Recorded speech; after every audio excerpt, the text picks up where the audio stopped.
a lot of people don't know, but I used to be a producer.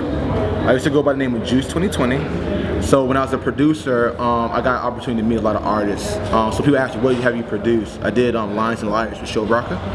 I did a single Word. I did In This World, Not Of It. I did stuff for R. Swift, American Soil, just to name a few. So I already kind of had a relationship with rappers, but what was happening, I would do music for them, and then they will go and do a video to one of the beats that I produced, and the video would be whack. It'd be straight garbage. So I was like, man, I could complain about it, or I can do something about it. Yeah, I would sit there and say 2008 was when I started. The first artist I started shooting was an artist named Thi'sl. He was out of Jacksonville. He had a little bit of buzz. So we didn't have any resume. So he said, I'm gonna give you guys a chance. Y'all can shoot my hood videos, but I'm gonna go with somebody else to shoot my good videos. So we're like, cool, we know hood video is better. So we started shooting with him. So after shooting a couple of videos with him, we just started getting progressively better. So we got to a point where we kind of had a separation because we had some things we disagreed about. But then he wound up calling me out of the blue. Said, yo, I want you to shoot another video for us. It was like in 2009. And I didn't really want to do it, but I kind of felt like God was telling me to do this video. So I went ahead and did it. And then literally we shot the video.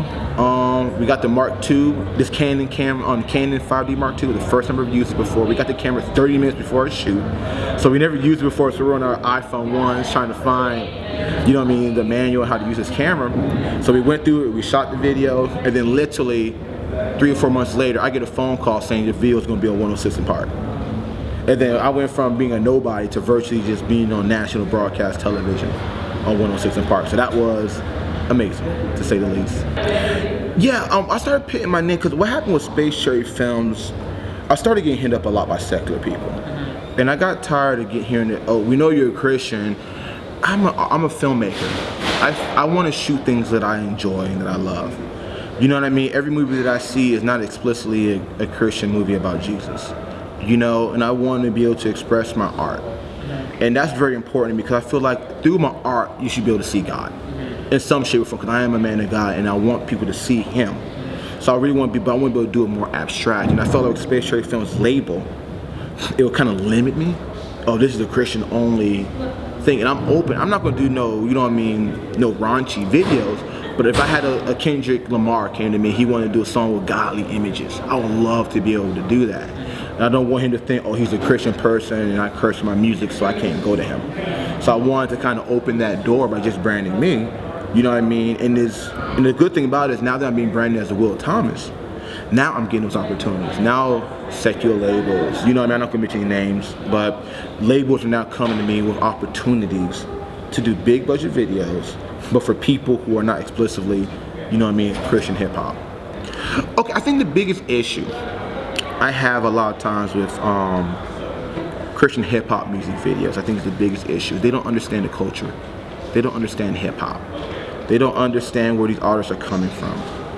Hip hop was built on being authentic. When I started watching hip hop videos, they were just rapping on a basketball court, but I recognized that court. Or they'd be rapping, you know, in the middle of the street, but I recognized that block. You know what I mean? Or they'll have a car in that video that I used to drive. And what's lacking a lot of times from Christian hip hop videos is that being authentic. You know what I mean? I really feel like stop trying to be what Lecrae's doing. Stop trying to do what RMG is doing. Stop trying to do, you know what I mean, what the Collision is doing. Do videos that's going to appeal to your audience and people who you know you can relate to. You know what I mean? Because I think, well, for example, Lecrae is doing some awesome stuff, but he's getting to a level now that some people cannot relate to anymore. And that's not a bad thing. He's growing. I want him to grow. But now, if he's getting to that level where he's kind of outgrowing this market, let somebody else come and fill that market in, and let people start doing, let that person start doing things that the fans can still relate to and agree with. And that's what I think is more, I know it's not a direct answer. I wish I could tell you there was a magic program you can get. You know what I mean? I wish I could tell you there was a magic camera you can buy. You know what I mean? There isn't. I mean, for example, at Sundance, they had a movie that was shot on an iPhone 5. A film shot on an iPhone 5. I would never tell anybody to shoot a movie on an iPhone 5 because it's difficult. But somebody did that and they made a masterpiece. So with that being said, filmmaking now is so accessible. Anybody can buy a camera and make beautiful images. Anybody can do that. But when you tell a story, whether it's simply somebody rapping on the milk carton on the corner of the street, tell a story that people understand. Case in point, cat videos. They are shot on some of the crappiest pieces, but people like the story of the cat.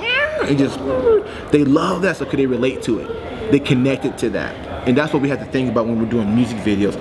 How can we do something that my audience that's watching is going to relate to it? And when that audience relates to it, they'll fight for it. They'll invest in that person's project because they can relate. They say, this person is like me. This person feels the same way I feel. You know what I mean? This person is on my level.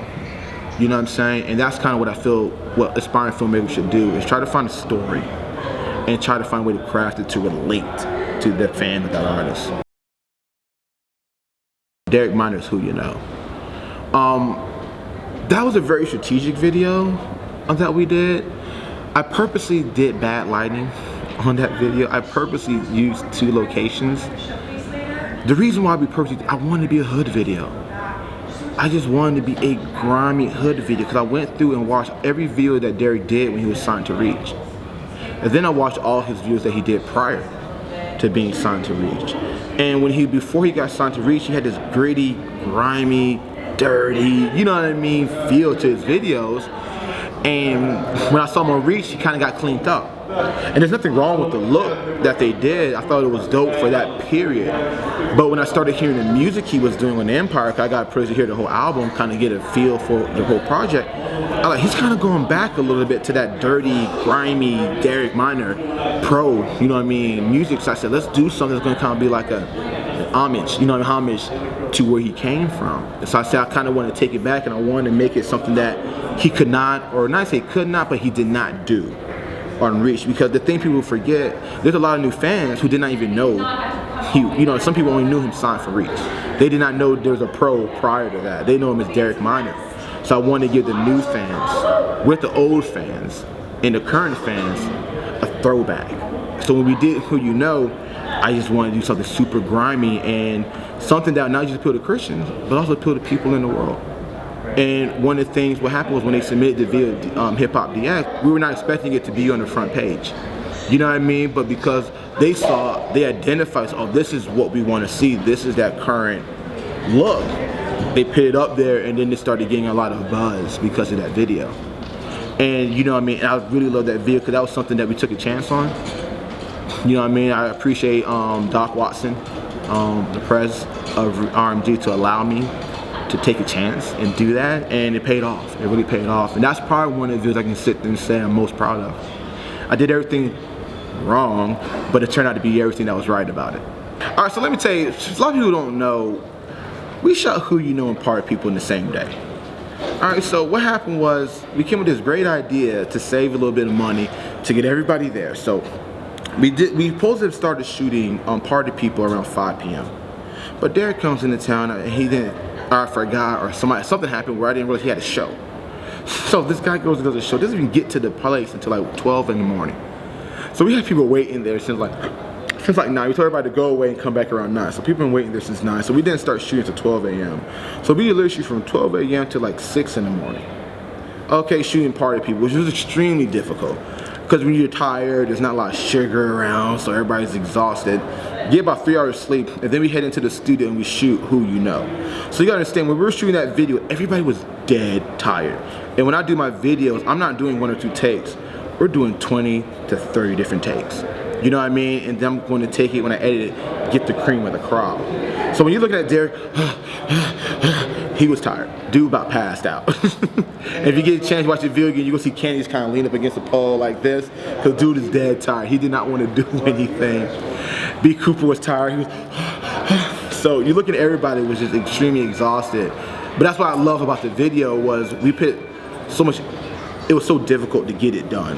And then my turnaround time was like a week, so I had to edit ASAP. And then to see the response for both videos was just a blessing.